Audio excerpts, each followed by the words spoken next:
Welcome to LOA Today. I'm Walt Thiessen here with Alyx King and Daniel Mangena. Today is Thursday, February the 6th, 2020, and it's 4 p.m. New York time. Wherever you are in the world, thank you for joining us for another episode of LOA Today, your daily dose of happy. And we have really, really happy news today. I mean, we always try to start the shows off in a happy way, but this one's going to be tough to top for a long time to come. It's just, it's one of those things. Well, it's once in a lifetime when it works out the way it's supposed to work out, so Facts. you really can't top that except to say, well, I've been through a similar experience a number of years ago, but I'm not going to spoil it. Alyx, I'm going to let you share the news. What has happened this week that has got us all flying high today? I may or may not be planning a wedding via next year. October 22nd, 2021. Wow. Everybody get their suits. It's going to be fabulous. And I'll show the ring for people who are watching live stream. And it's beautiful, absolutely beautiful. Now, this is something that anyone who's been following the podcast for the last year and a half has been hearing all the stories about how not meeting the right people and how to maintain the right viewpoint and how to keep going despite the odds. And I imagine there may even have been some people who thought we were just talking through our hats, but it turns out this actually pays off in the long run. Yep.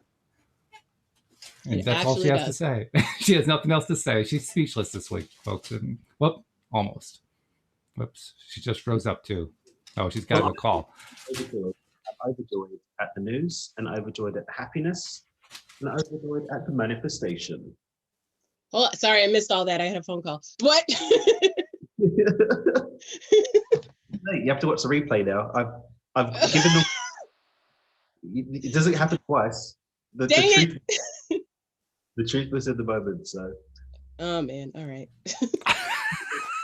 I think we managed to turn a really happy piece of news into an anticlimax. I didn't think that was possible. It happens, man. It happens. Quick reset.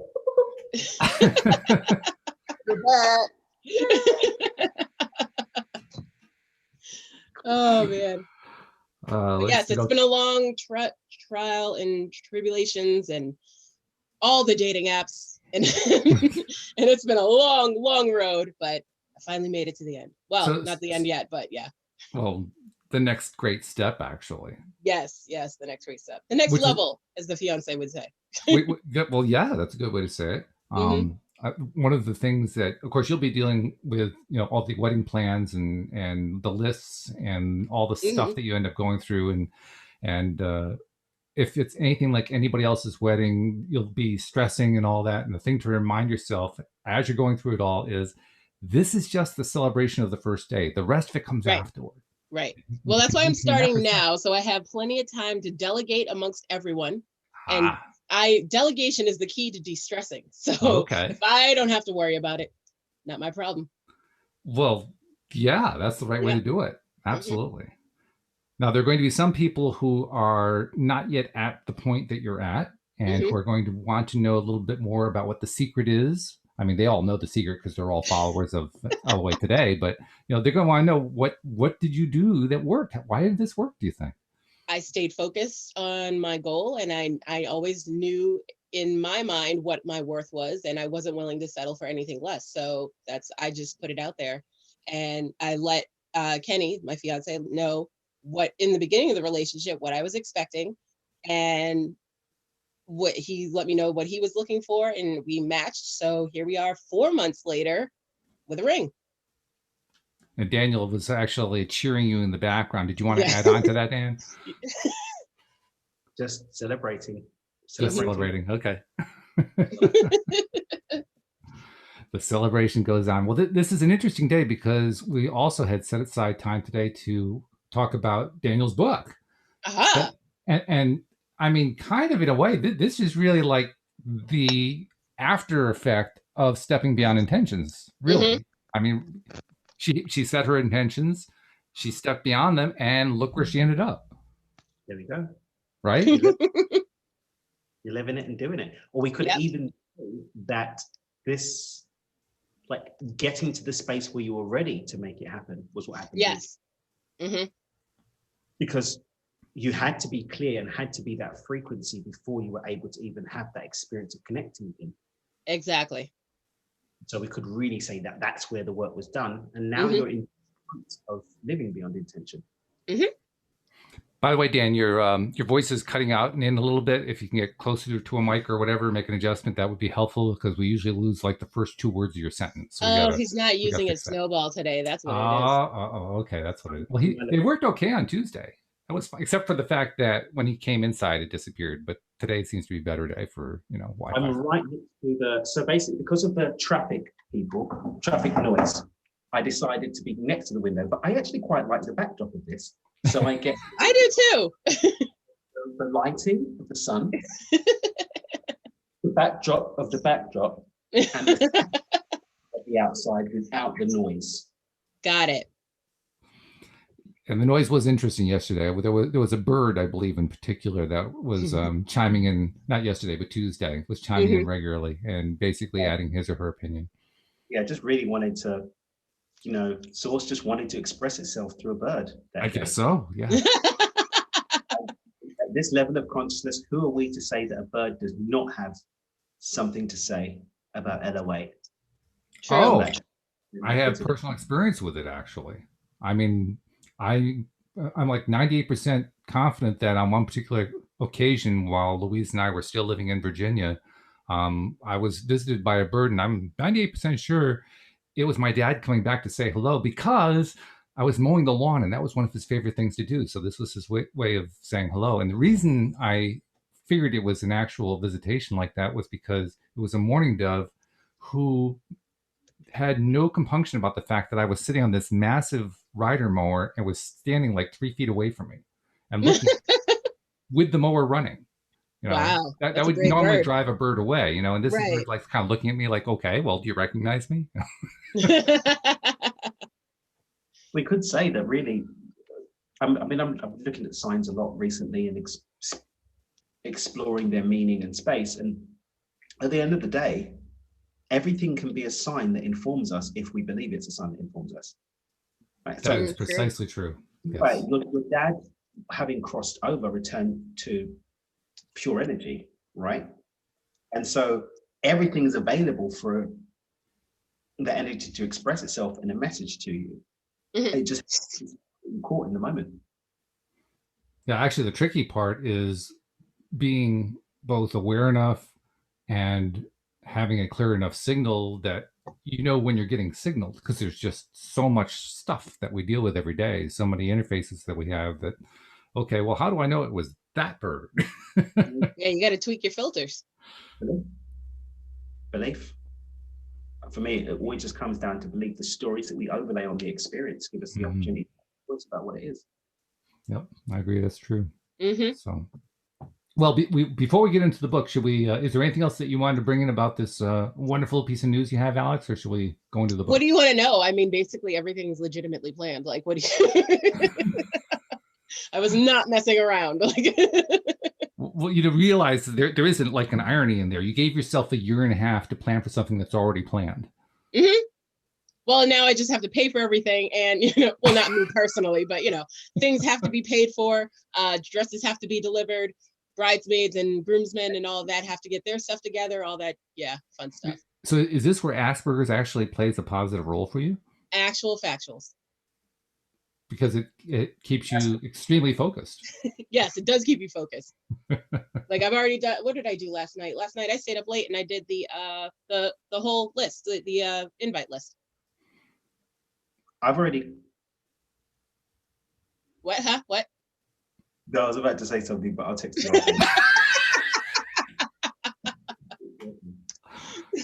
Oh, you had us on pins and needles. Yeah. I know, we were like, what? I was recording earlier with a friend of mine, and I was like, oh yeah, we had a conversation beforehand. It's like, yeah, not everything's going to be said on podcast. I was like, oh yeah, I need to I'm going to text you about that after. Okay. Conversations. Gotcha. There, dude. Pow.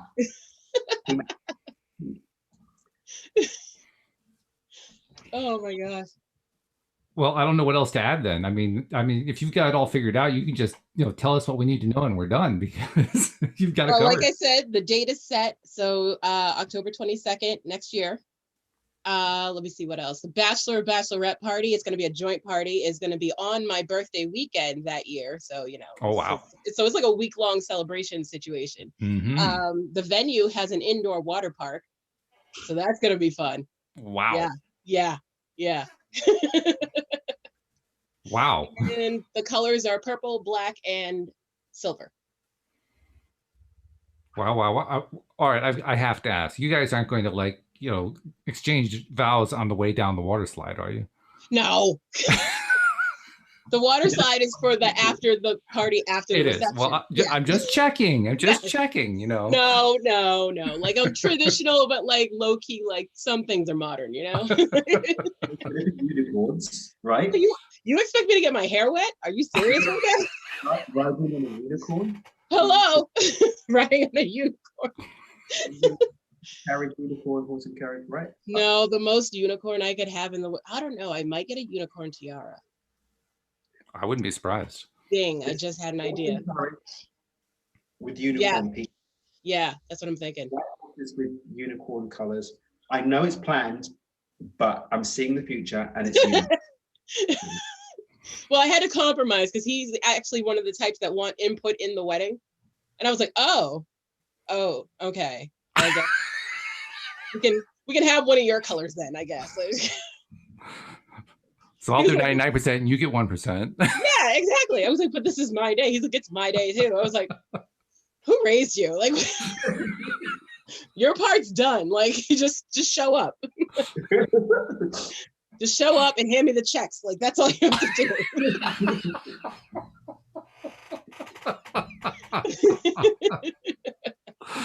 Oh my goodness, this is going to be a day to remember. I can tell already. Oh, and something else you might want to know for those of you who know the history with my whole father and the whole father walking down the aisle thing. I'm actually going to have both my brothers walk me down the aisle. Ah, okay. Yeah, that's a good, so that'll good be solution. Nice. Very nice. All right. Yeah, actually, that was an interesting story in our wedding because Louise's father was in the last 3 months of his life when we got married. And he was determined to walk his daughter down the aisle. Right. He was in really bad health. In fact, I think it was about a week before he was in the hospital.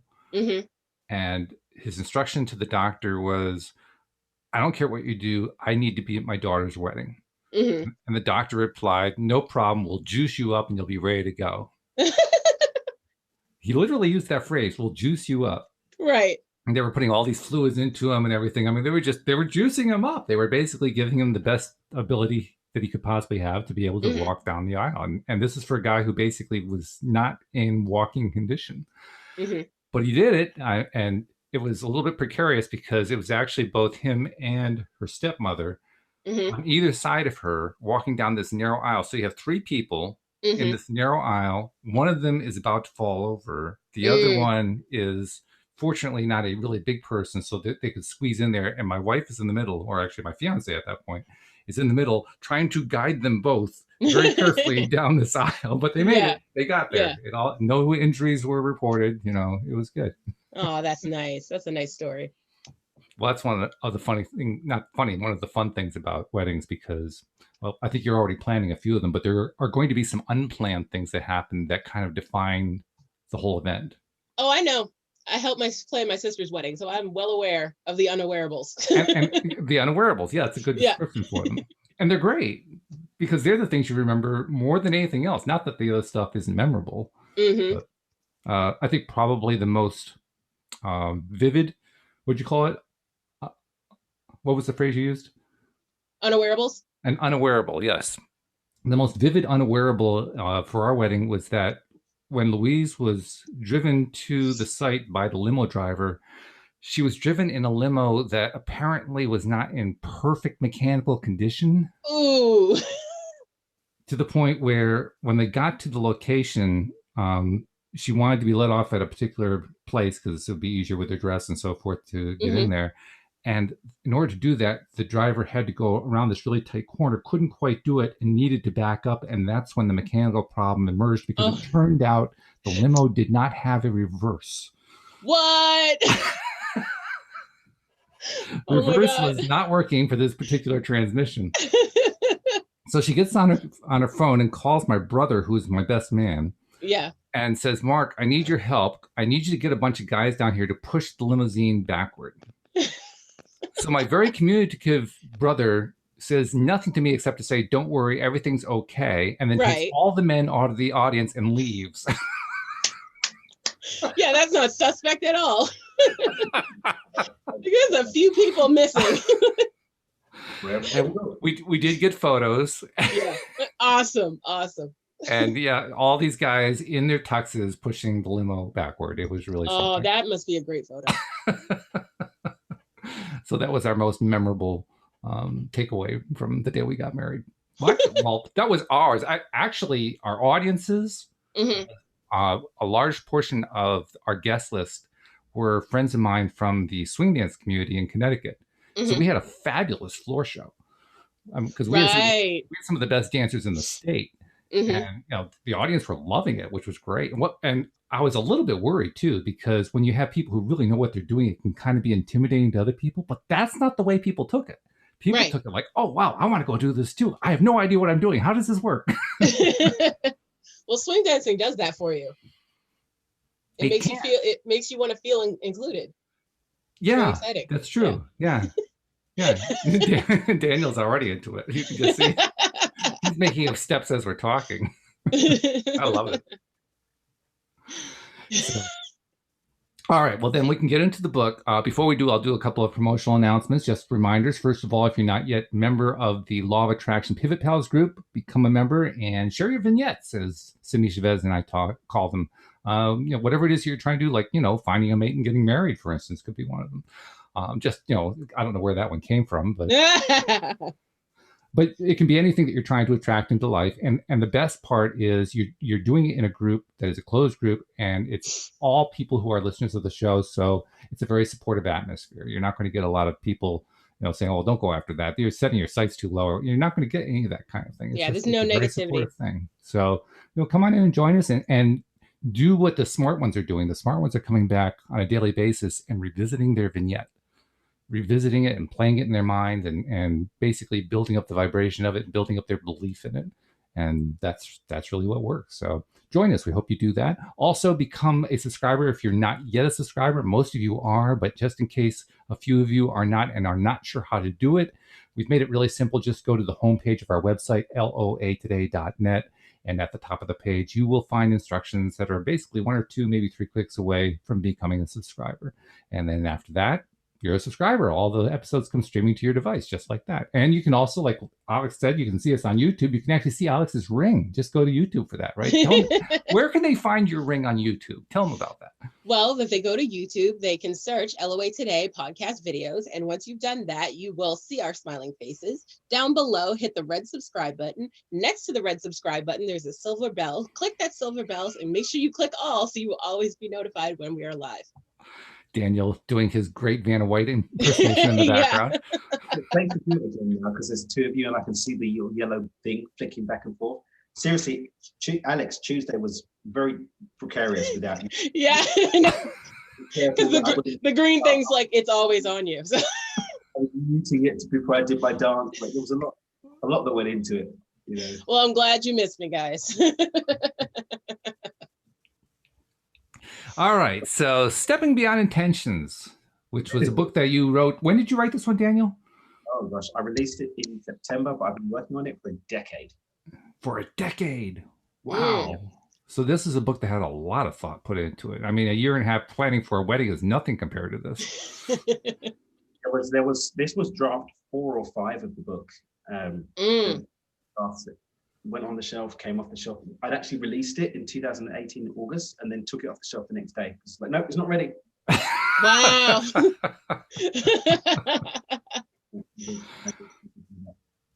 Now, how do you come to the conclusion that it wasn't ready? Yeah, that's an interesting question.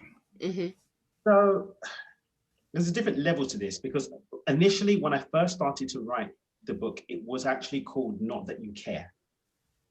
Okay. I actually like that title. It was more of a sob story. It was very victim, because I was about what I'd use Beyond Intention to shift out of my life than empowering people with Beyond Intention. It was like a sub story woe is me thing. So that. And then I knuckled down and got really a lot clearer on Beyond Intention, the 4 steps, and meted those out. And then I spent the next, I'd say probably the next 8 or 9 years getting Beyond Intention solid, not for other people, but for me. Right. So I shared with other people, and then it got to the point where people asked me about using it, and people encouraging me to do the speaking. And then I made the transition from my old life in finance over to what I do now. And in the space of that transition, I did a draft, but it was a textbook that had no soul. So that wasn't very good. It's like, here's a step-by-step guide on how to make Beyond Intention. And it was just no soul to it. So then I redrafted it and told a lot of stories, but then it wasn't coherent. It wasn't coherent. It was very messy. And then I did another draft that felt like it was okay, but there was just pieces missing. There was just pieces that weren't. It wasn't clicking. This is my baby, you know, and it wasn't ready to. I didn't feel that baby was properly dressed going out. That was August 2018. And then I realized what I had to do. I realized that I had to actually tell my story and weave in more about Beyond Intention, where it came from, but not so much that people can't apply. So it's finding that fine line between giving you enough background so you understand how to apply it for yourself and the power of it, but then also the mechanics, the behind the scenes mechanics. So what I ended up doing was basically redoing it to take the meat of my Beyond Intention introduction to the program, which is my audio program about teaching people the basics of Beyond Intention, but then adding some structure to it. I speak about the flow funnel in the book, which is a really important component to the application of Beyond Intention, and how to actually set intentions, and then what to do in that space between intentions and actually having the experience, and a much cleaner narrative. So I had that, and I layered in an autobiographical element. This was March of 2019. And then I realized I wasn't quite ready to be as vulnerable as I'd been in that particular draft. It was a much bigger volume than this one, probably twice as long. And so I made a commitment to tell the vulnerable pieces of the story at another time when I am ready to share. There's conversations I don't want to have with my mum right now. And then instead, I stripped it down to the autobiographical elements that actually assist with understanding the pieces, cut it down to about 30,000 words, and then I got that edited, proofread, and all that kind of good stuff. And then we got that out in September. Nice. Okay. So that's actually not all that different from the way many writers write. That's you know, that kind of fits. So yeah, well done, first of all, in pulling it off the shelf when it wasn't ready. It's not an easy call to make, but you did, and you know it made a difference, I'm sure. So so it's really, I mean, we've had some really, really great reviews of the book over on Goodreads and Amazon. People are really applying it and actually getting stuff from it. It's actually doing something. You know, there was an egoic element that also added to taking pauses before, to really keep it a pure representation of the work that I wanted to share with the world, because this is essentially this is the debutante ball for my book. My work. You know, the book was the debutante ball for the work. People listen to the podcast and stuff, but the book, that's now a permanent record of, you know, for all time, effectively. So so it's, you know, and I've got the levels for like the next expansion on the sharing of the work book-wise now is really setting clean. The next, it's going to be the blueprint. And then after that, I'm going to do a book on alchemic life creation. And then after that, a book on lucid living, which is the evolution. I like that order. It's a funny thing to say in the electronic age where everything is done with video and audio and online and so forth. But I don't think there is anything quite as effective as the written word to make the person who's doing the expressing sound like an author, to sound like I really know what I'm talking about. Mm-hmm. I think it's partly because it takes a lot more work to do a book. I mean, podcast by comparison is simple. Even a video by comparison is simple. But when you write a book, it's a real time and energy commitment. And so I think there's kind of like a subconscious element that goes on in most people's minds that basically says, okay, well, if they wrote this, this must be what they really, really know, not the stuff they're just spouting off about. So I think it has more credibility. Interesting. There is that to it. And I think also it's just that there's a more formulaic presentation to a book than there is to videos. Video series all the time. But there's a way that our brain processes words compared to listening to something, and your focus. I mean, you can listen to an audio as you're walking along or in the gym. You could do the same with just having the audio from a video, right? You can do this, especially if someone's talking, you don't need to see them. With a book, you're sitting down, you're actually committing time and energy to connecting with that content. If you're having a conversation with that book. When I was writing, I imagined myself actually sitting there with someone in their private personal space and instructing them from afar and supporting them from afar. And that's the spirit that I wanted to carry in the book when I Do you feel like you succeeded? I'm not going to try to judge that for you. What do you think? Do you think you got there? From what I've heard back so far, yes.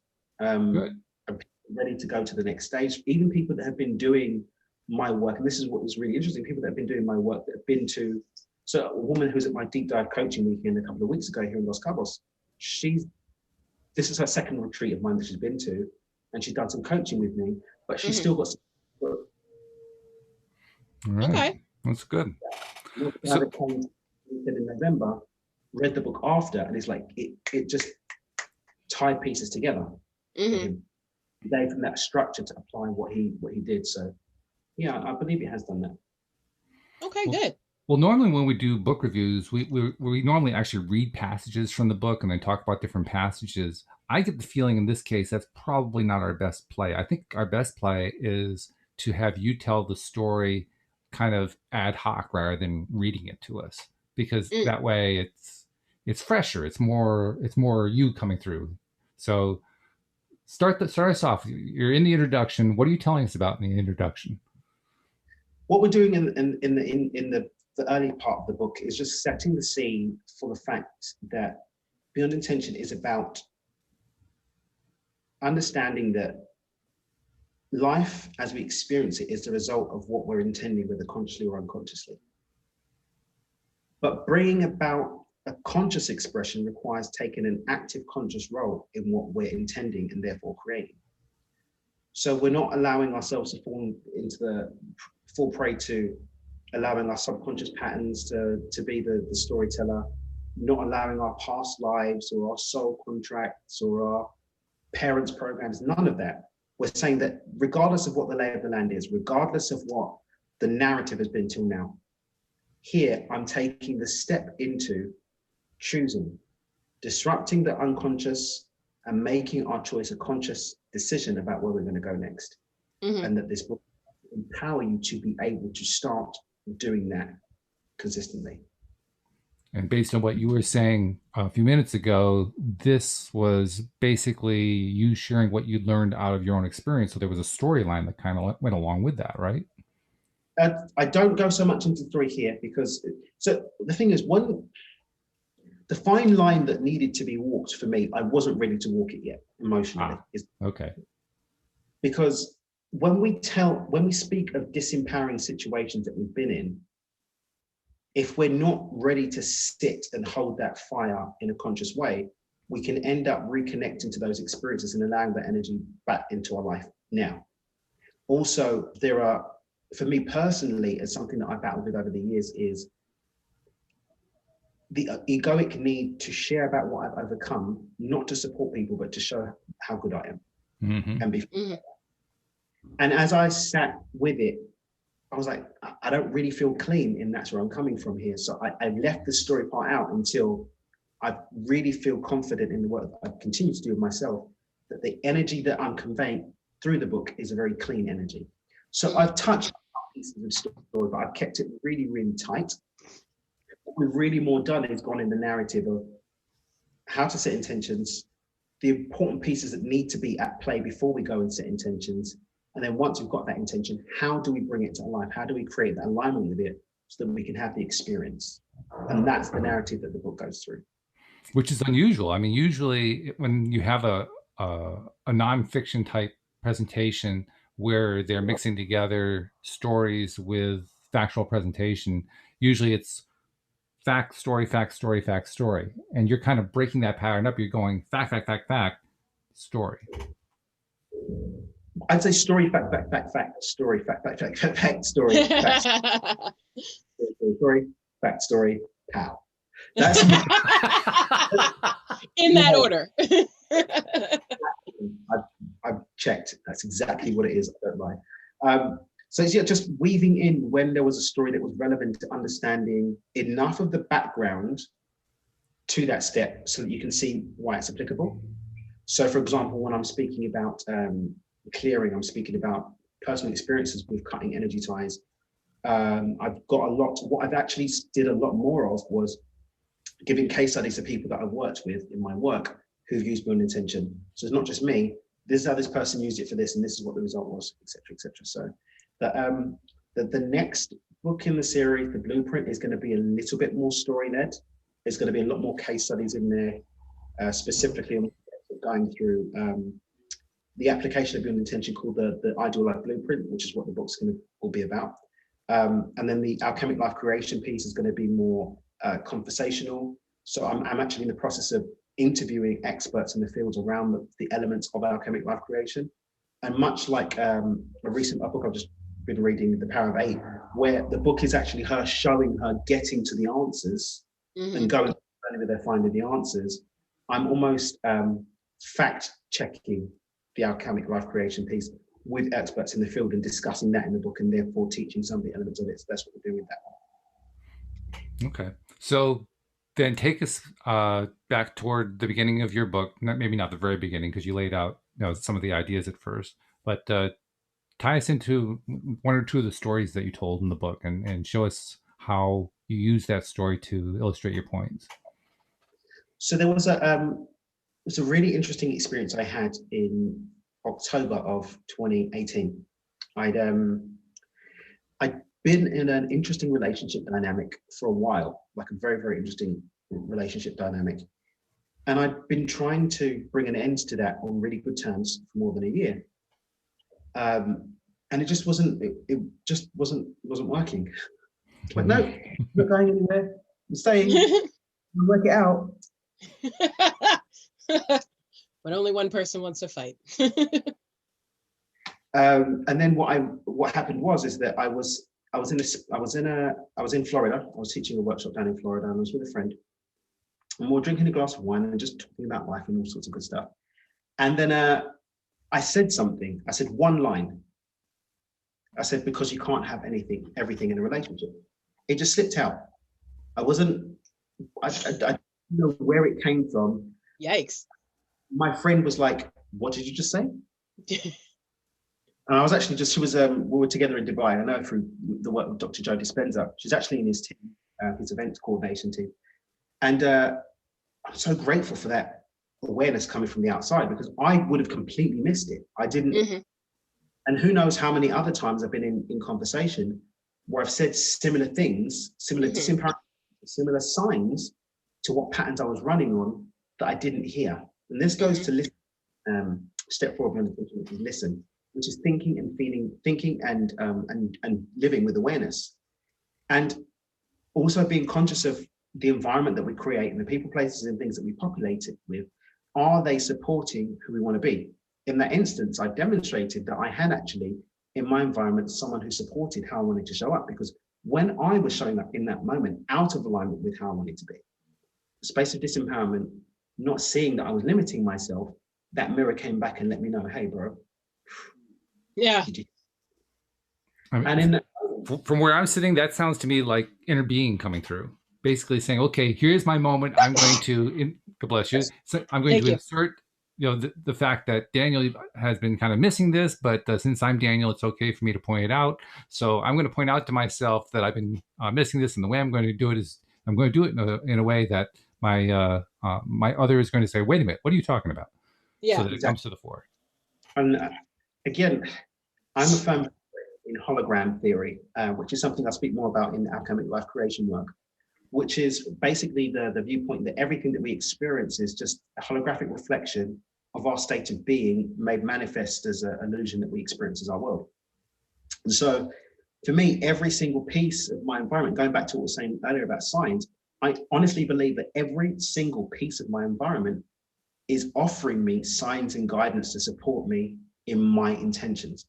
And I back that up with having the intention to live in a joyful, abundant, purpose-driven life with other pieces to it. But that's what I choose. And so when I act or make the choice unconsciously to act in a manner that doesn't align with that, that my world takes care of me and gives me signs to that effect. In this instance, hey, bro, saying what you're doing. And yeah, the funny thing was is that after a year of trying to do things matter to matter, three-dimensionally, and sitting down, having talks and negotiating and all this kind of stuff, that I realized. So what happened is once I had that, we unpacked it, and I then took I took stock of my life, and I realized that I had been playing out this story that you can't be happy.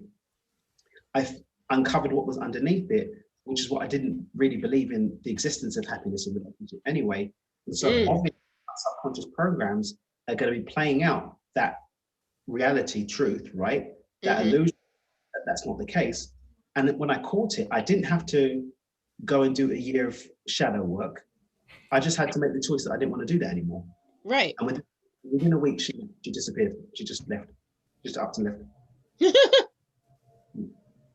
And that happened because I was no longer a match for it vibrationally, because I made the conscious choice to disrupt who I was and show up as who I actually want to be. Mm-hmm. So much of the heavy lifting is done just by making the choice to be aligned with something else.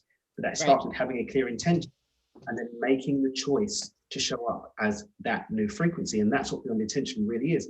It's at the beyond intention level, it's choosing what we're going to experience and choosing to be aligned to it. When we get a bit deeper in with alchemic life creation and lucid living, there's other things that we're choosing, but it comes down to a choice and recognizing that we do have the power to choose. Stories that say that we can't are not truth, and that actually, if we're ready to muck in and do the work a little bit, we can change the patterns that are choosing things that we don't want.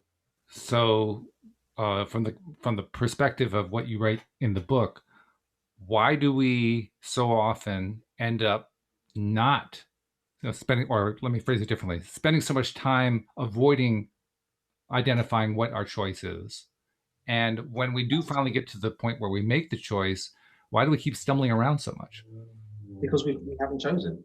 This is, I think one thing that we do, and this is one of the things that I talk about a lot, is we tell ourselves these stories to romanticize the fact that we just haven't made the bloody choice. Right? Because we get exactly what we are. And law of attraction is we get more of what we are. So if you want to know what you are, look at what you're experiencing, because your environment does not lie. One of the things I always say is the mind, the subconscious mind, will never lose. You're not going to beat it. And your environment does not lie. So when people say, I don't want this, I don't want that, this isn't what I want to experience, I laugh inside, not to their face, because sometimes it's a sad situation. But I laugh because the fact of the matter is that your subconscious mind does not lose. So if you're experiencing something that you don't desire, you do desire it, just not at a conscious level. And it's separating conscious desire, unconscious desire, and superconscious desires, which is when we start talking about the soul level. But all of them are under our dominion consciously if we choose to step into that seat, that throne. And beyond intention, again, is about making the choice to step into that seat of dominion and accept it doesn't matter what my soul contracts are, I can still choose differently. It doesn't matter what my plans were, I can choose differently. It's just sometimes we need to muck in a little bit deeper in order to break those patterns and actually make the choice to move beyond it. But we always have a choice. And to use the terminology you're using there, I think probably the one thing that trips us up more than anything else is not recognizing that the choice has to be conscious. We have to Yeah. actually make it has to be something that, okay, I'm aware of it as I'm sitting here and talking to Daniel and to Alyx. I am aware I need to make this choice, and here's what the options are. I even know what Right. the options. I have to say what those are. I have to make it Mhm. that clear to myself, because otherwise, well, I'll just kind of leave them in the background. Oh, well, yeah, I know what they are. I know what they are. But I never really verbalize them. I never really say what they are. Just like, oh, yeah, well, I know what they are. They're over there. I mean, I was having this conversation with Olga a couple of nights ago about the difference between knowing something and doing something about it. Mm. You can know all you want. Hmm. You can be all you want. If you're not doing something different with that information, you will just stay the same. You may have the apparition of difference for a little while. You may have shimmering difference in perspective, but the actual change cannot show up unless you show up differently, because we're experiencing what we're vibrationally matched to. Information doesn't change our vibration. It informs, it changes the potentials for the vibration, but it doesn't change the vibration. Making the conscious choice to be a different vibration is the only thing that's going to give us a different experience. So when people are procrastinating or um, they end up slipping back in, it's because they haven't made the firm choice. They just haven't made the firm choice. And the second that we stop judging ourselves for not having made the firm choice, accept that we haven't made the firm choice, and then actually muck in and make the firm choice, that's just going to be what we experience. It's the law. And it makes sense. I mean, we actually, Louise and I went through a little iteration of that right after we got back from vacation. I was Hmm. telling you about this on Tuesday, Daniel, how we got back and almost instantly fell back into our old patterns. Now, we'd just been on this wonderful trip, had all these great things happening. We were flying high. We were feeling really good. We come back and we're right back where we were just before we left. I mean, it was like Hmm. the trip had never happened. Why? Mm. Because we would just fallen into that pattern. We went Hmm. with the default, and we had to recognize it and say, "Oh my God, we're not going to keep doing this anymore." And we literally did that. We actually sat down with each other and said, "We're not doing this anymore. We're going to shake this up." And we start Hmm. talking about how are we going to shake this up? What are we going to do differently? What are we going to think about differently? What are we going to, how are we going to program ourselves differently? Hmm. All the different ways that we can shake things up. And one of the things we ended up focusing on was the fact that you don't have to change a lot. You just have to change. You Right. just have to shake it up. I mean, I love Cindy Chavez's analogy. If you don't have any money and you don't have any friends and you don't have any place to go, rearrange the furniture. Yep. Just do something. Hmm. Shake it up. Mhm. Because when you do, things start to happen. You start to get different results. You start to get, like you said, Daniel, a different vibration. It starts to be a different experience from what it was 5 minutes ago, just by Hmm. shaking it up. I had this with so it's really funny. I did a post the other day of some stats from my Micro to Millions program, because we've been going for a year now, and it was just for the last couple of months I've been just interviewing people and getting where they're at and so on. And so we've got some stats, and I posted the stats, and it was really interesting to see that some people who dropped out of the program earlier on, commenting or responding to the post, or even that I can see they've seen it but not even acknowledging that the post, because Right. you can see who's seen the post and what have you. And it was funny because one of the things that people used as a reason, excuse, for Hmm. backing out was because micro to millions it's based on micro shifts. So the first 6 months, you're not going to see massive in terms of what I was putting out. I wasn't telling you how to make $1 million. I was showing, okay, let's get stable. Let's show you how to get to zero. Hmm. Let's have how that you can get to 100 or 200. And people are like, I don't need $200. I need 20,000 to pay off my student debt, or I need 100,000 to do this. Sorry, this program's not for me. I'm like, well, Mm. the whole point is creating that foundation so that you can move on and go and get the big Right. moon. And I think that micro shifting element, when applied even to this conversation you said about the furniture, is very much the same. It's that we sometimes fall into this illusionary trap that a little thing isn't worth doing, when actually often it's the smallest hinges that open the biggest doors. Mm. Right? It's that small action, or even just being ready to take that small action, that makes that energetic commitment to your new timeline, and therefore facilitates you being able to have something different. the energetic commitment of saying, do you know what? It all looks hopeless, but I'm still moving towards my goal, can be that call to the universe. I'm ready for that miracle to be open. That all that stuff I've been calling in that's sitting in my vortex, that moving of the furniture can be representative of moving that block out of the way or moving yourself underneath that vortex of opportunity so that it falls and you can experience it in your life. I think it's very important. This is one of the things I talk about so much. It's do not see anything as small. No choices, no act as small, no word as small, no thought as small. Respect the power of every single thing in your environment, and you imbue it with the power that it can start to transform your environment as a whole. So move that furniture. I love that. Move that furniture. If everything looks dire, bleak, like there's nothing to do, move the furniture. There's nothing that I can do, but I can do this right now. Yeah, exactly. Yeah, and it's very powerful. In the long run, it doesn't. All you get the first day is the furniture moved around, but in the long run, when you keep doing it, you start to see results. And actually, as you were talking about that, I was reminded of a Dr. Dispenza story, which I'm sure, Daniel, you know really well from the book You Are the Placebo. He tells it toward the end. It's the story of a 19-year-old woman named Lori who has a degenerative bone disease that just manifested out of thin air, and she's got a broken femur and doesn't even know it. And as time goes on, the disease gets worse and worse, and she is tried up before like 10 doctors in a row, all of whom tell her that she has to become sedentary for the rest of her life, and it's incurable, and there's nothing that she can do about it. And then she learns after about 10, 15 years in, she gets into a Dispenza course and learns that this very likely was influenced in her mind by bad experiences she had with her father, who was physically abusive. And it actually turns out this became a way for her to guarantee that she would never be physically abused because she was fragile. And so if you're fragile, he's not going to abuse you. And in fact, he doesn't. He actually sends her to more and more doctors.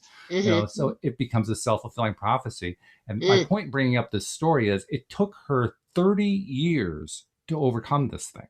Wow. Because she had so much programming built up about how she was not only fragile, but handicapped. And there were a number of benefits that came with being handicapped. True. And she didn't want to give those benefits up. Now they were giving her power for the first time in her life. She wasn't going to go away from those. But nevertheless, somehow, in some way, she managed to just keep doing the work that Dispenza told her to do on herself, on her mind, on her thinking, even though she didn't believe any of it was going to be worth it. She didn't really believe it was going to help, but what the hell? She didn't have anything else to do. She might as well do that. And so literally, you talk about microshifting. She microshifted a tiny millimeter at a time over a course of years until finally the day came when the doctor called her up and said, after like dozens of fractures and microfractures showing up, her body was free of fractures. All of her bones were healthy. Only to be given a phone call, I guess it was a month later or a week later or something like that, from another doctor saying, well, we just did the blood work and you still have the disease. And now she's still having to do more microshifting to keep getting out of it until finally she gets to the point where she has to go do another medical test after having done all this work on herself and done a lot of believing and had a major breakthrough where she could just feel that old persona melting away, breaking up into pieces and melting away.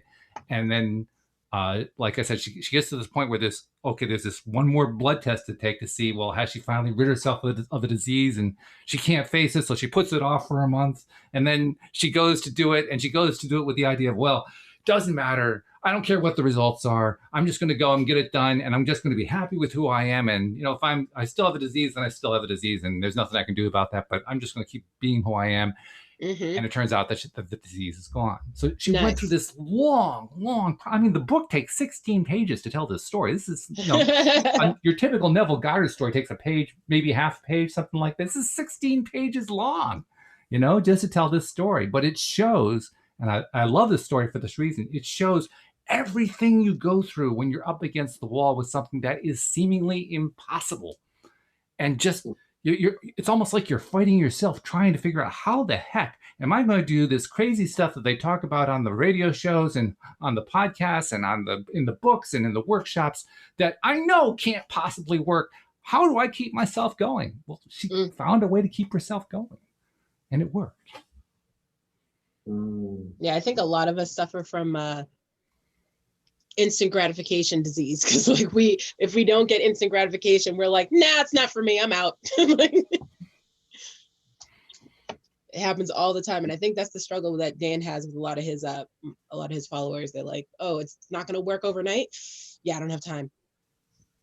But is it instant gratification, or is it a reason or a justification to stay where you are?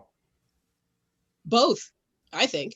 The mind's always the mind's job is to keep things the same, like the safety.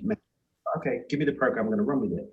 And if we haven't properly programmed the mind to give it a new program, it's going to keep wanting to play out the new program. So when something comes in that can shift it, it's like, yeah, we're not doing that. And here's the response. Here's the typewritten. Gratification is required. You give it, and I'll see you back on life.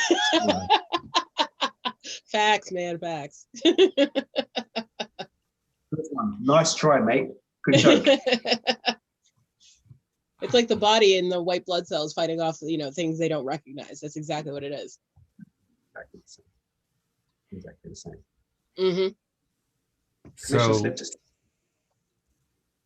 So if microshifting is the key, especially if you're one of those people who were, the instant gratification folks, as Alyx describes it, your first question is probably going to be, well, then how long is this going to take?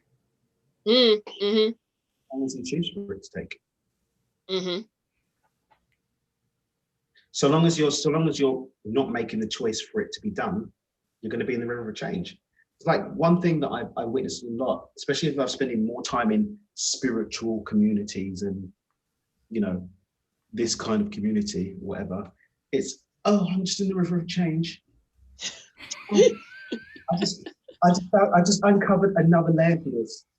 I'm going to go deep into the work. I need to spend some time in the shadows. It's my dark night of the soul. That's another big one.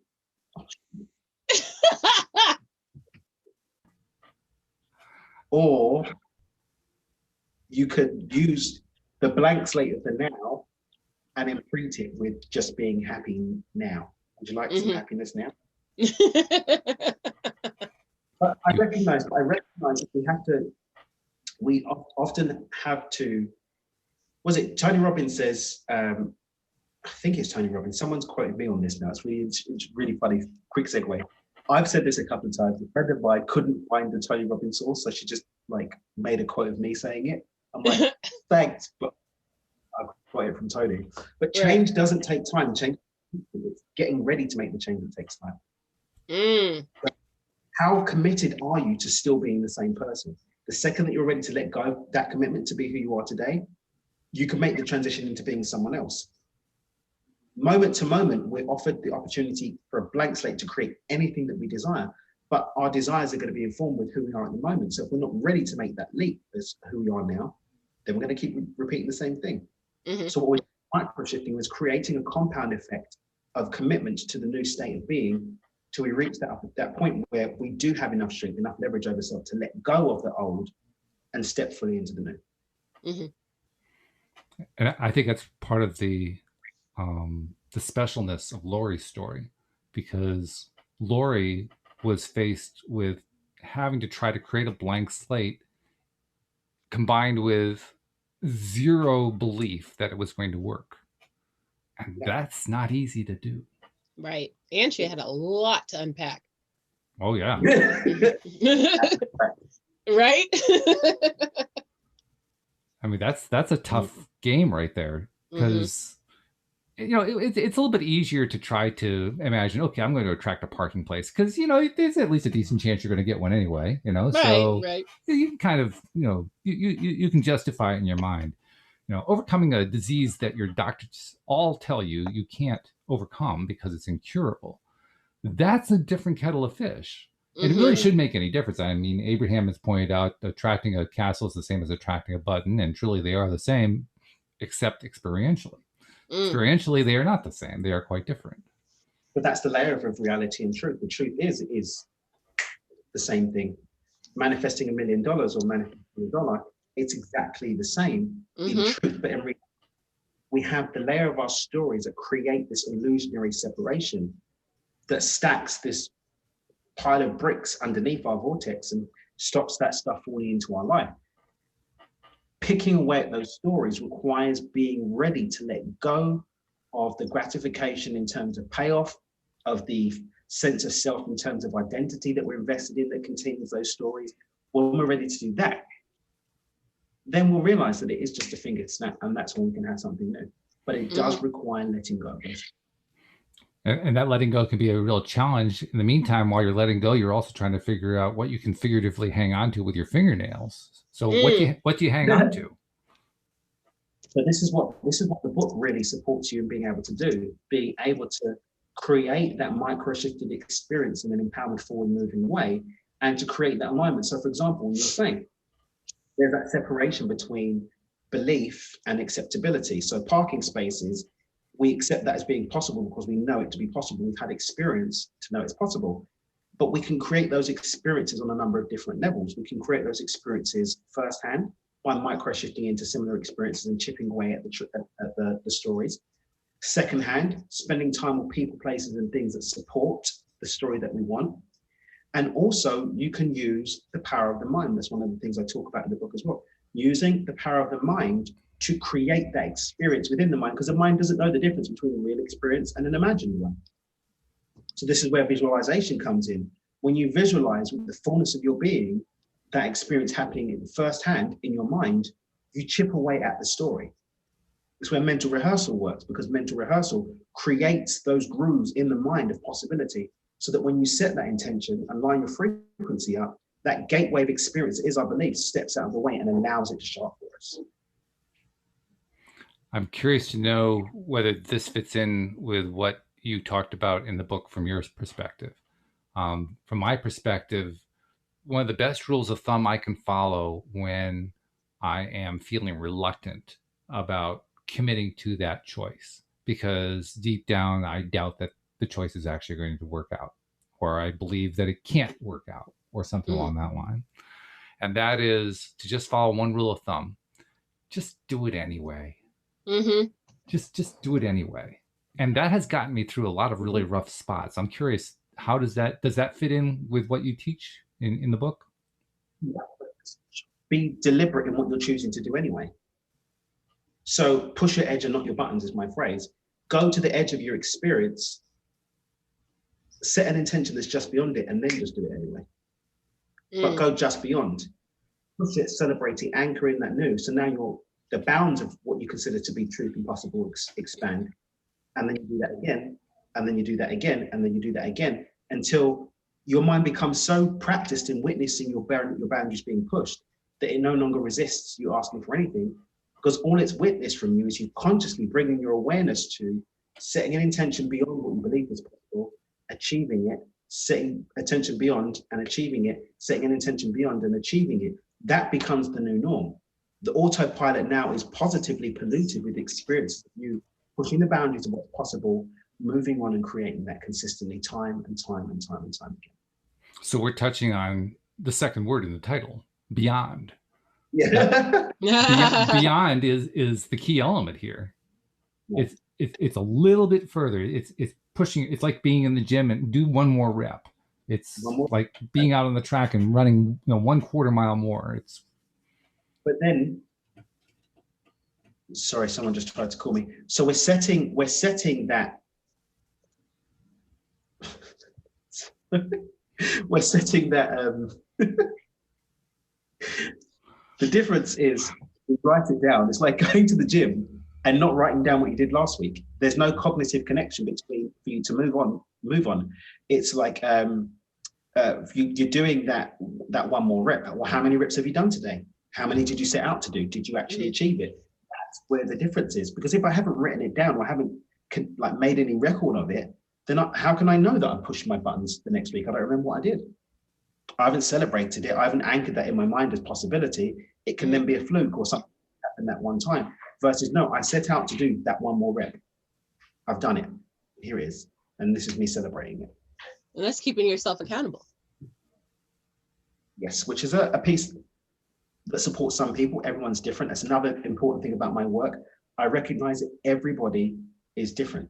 We're Yeah. all coming from different places, different experiences, different backgrounds, different stories, but there are underlying truths that support creation, that support the creative process that we're all privy to, that we're all served by. But how we face, see, play with, and engage with that is going to be different for everyone. Mm-hmm. That's a challenge that any book writer has to face. Mm-hmm. Recognizing the fact that each of his readers is going to understand differently and apply differently and have different stories, and then trying to write in a way that reaches all of them. I imagine that was one of the reasons why you went through so many revisions yourself, in addition to your own issues that you were bringing to the table. I'd say so, yeah, definitely. Yeah. And it's hard to overcome. I mean, well, that's a time for you to put your practice into practice, to actually do what you know, practice what you preach, right? Right. So I imagine you actually had to do what you talked about in the book as part of writing the book. I did. I micro shifted. I set small targets.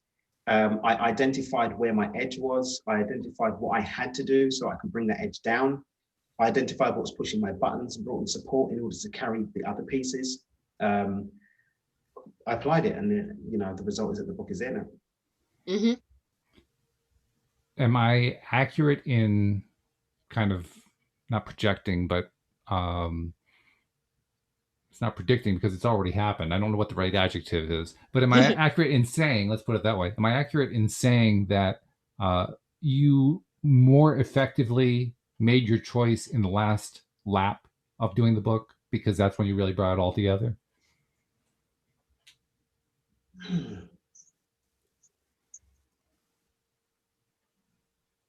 I think I can agree with you there. Because that's when you were becoming most focused. I would say the journey of the book and the integrity that I had to step into in order to bring it to life meant that I've reached a point where the energy aligned with what I wanted to do, the intention that I'd set, and then the time became perfect, and then it went through. Yeah, it's always hard to know exactly how these things fold into themselves. Right. But nevertheless, I do think it's valuable to be looking at, how did I get there? What did I do? Because we want to be able to repeat these things. If you wash, rinse, repeat, that's the formula, right? You take your whatever it is that's working, and then you do it again, and then you do it again, and then you do it again. Is it wash, rinse, repeat, or is it wash, rinse, pivot? Okay. I'm asking. Whatever floats your washing machine. I mean, really. I have a very advanced washing machine. I can tell. That's the beauty of metaphors, that you can make them be whatever you want them to be. If that's the one that works, then that's really the one that works. That goes back to the first thing that Dan said. It's about what you believe. Right.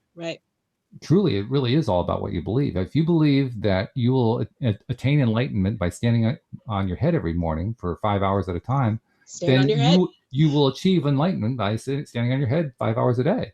That just will happen. Personally, I pick other routes, but I don't like the blood rushing to my head. It's not a pretty sight. Yeah, I don't like that either. No, it's not a good feeling. Because they will be real for you. True. Yeah, they do become real. I'm curious also, is this part of what you taught in the book? Abraham Hicks expresses it in terms of how a belief gets built up. It gets built up through the repetition. It gets built up by repeating it over and over again. And the more you repeat it, the more real it becomes. And the more real it becomes, the more you believe it. Is that part of what you teach in your book? Not in the book so much, but in my program, Creating the Ideal Life, we actually dedicate a whole section to. So Creating the Ideal Life goes through the flow funnel, the 4 steps, the 4 elements of the flow funnel: setting the intention, creating the energetic alignment, creating the mindset alignment, and creating the action alignment. And yeah, in the mindset piece, we look at the 3 levels of mind that we can actually access consciously in order to bring about an intention. So we look at beta, what we do in outer waking consciousness, what we do in alpha, relaxed awareness, what we do in theta, and stacking those so that we can create that groove of belief so that we can actually experience it in our lives. Okay. So repetition at theta level.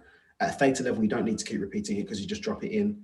And alpha, you are doing some repetition, but not as much as repeating. writing it down a million times or whatever. But Mhm. repetition works at beta level, the outer waking consciousness, to definitely support. And I think looking at the way that they teach, they're probably giving something that the average man can do. Not everybody's going to go and alpha brain waves and what they mean and get into state and change their brain waves or whatever, or go and see hypnotists and access those states. But everybody can repeat, right? Outer waking consciousness.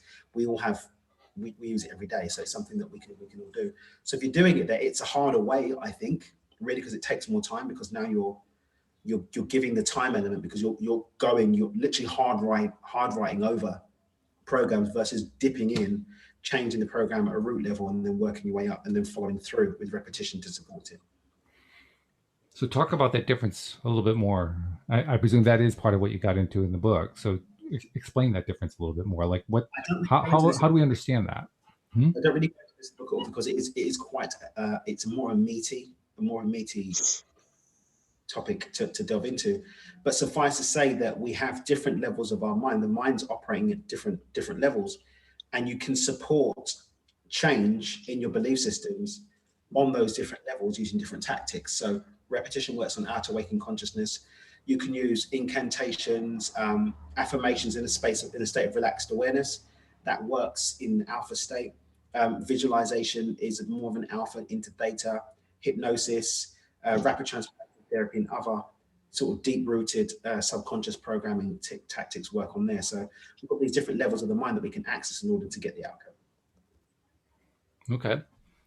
So, all right. Well, then let's go back to the book again and tell us another story from the book, because we like stories. So let's go for a story. What's another story from the book? I told a very embarrassing story that was really hilarious, but not really hilarious at the same time.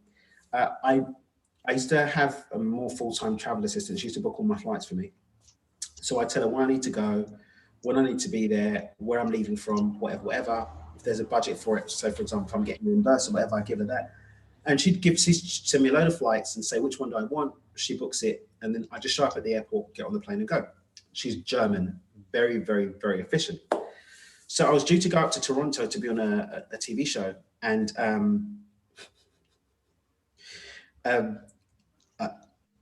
I got to the airport, and where did I get to? I think it was LaGuardia. I think I got to LaGuardia Airport, and I get to the desk, and they're like, "Oh, sorry, we can't find you." So I thought, okay, it's a partner airline. So I went around and looked for the partner airline, and I said, "Well, I'm looking at the flight time, looking at the flight's real. I've got the flight number, I've got that information." But I didn't actually have my confirmation, because I never get my confirmation from Julia. I don't bother asking her, because she's German. I just show up, get on the plane and go. I just lift it up, give them my passport, and done. Anyway, manager comes down, searches the entire flight manifest for the flight. Sorry, you're not on the flight. Confused. I think, what's going on here? Can I get on the flight? No, sorry, the flight's full. We can't put you on the flight. Oh, okay. No. So anyway, it's now 2:00 in the morning for Julia, so I can't even get any help from her to get the information, the confirmation. I can't get any of that stuff. And that's when I realized what had happened. I'd gone to the wrong airport. Yeah. Oh no. Because I confirmed with her, or I miscommunicated which flight I'd confirmed. The flight I was due to be on had left an hour before. Oh no. I had to call the night before the interview. Sorry, I'm not going to be able to get there in time. Wow. Went back to New York, back to Brooklyn, went home. And the funny thing was, this is the funny thing, when I'd initially done the draft of the book, I'd made up an imaginary story about a guy called Tom who'd gone to the wrong airport. This is an analogy I use all the time for a specific piece of Beyond Intention. The analogy of being at the wrong airport at the right time for the wrong plane and expecting yourself to be able to get there. And it's about knowing where you are and accepting where you are in order to get to where you want to go. I can't get from Florida to New York if I'm standing in Cincinnati waiting for the Florida flight. I have to accept I'm in Cincinnati. My flight leaves from Florida. I must be in Florida if I want to get to New York, or I'm in Cincinnati. I can get an effective route from Cincinnati to New York. I'm not in Florida. As much as I'd love to be there, I can pretend, I can close my eyes and visualize being in Florida. I can make a mind movie and a vision board about what it would be like to be in Florida. But I'm in Cincinnati. I have to own that in order to get to New York.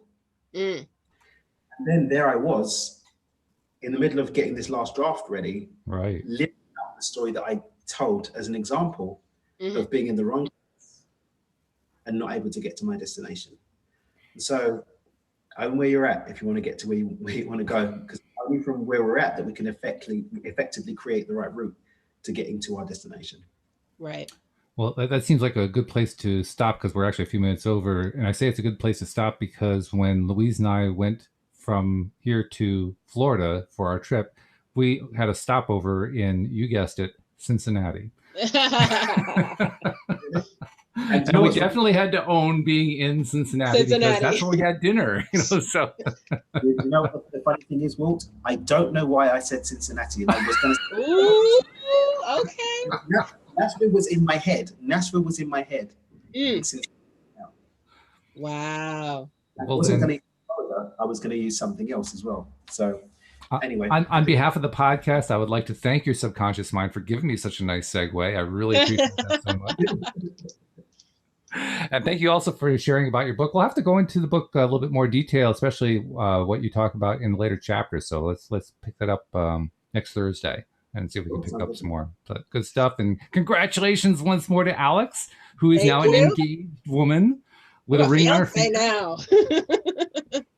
Very exciting news. Hopefully listeners will say to themselves, you know what, this stuff really does work. It worked for Alyx. How about that? Sure does. Yeah. So thank you guys very much. Thank you, listeners. Thank you, live streamers as well. We'll see you all next time here on LOA Today. Goodbye, everybody.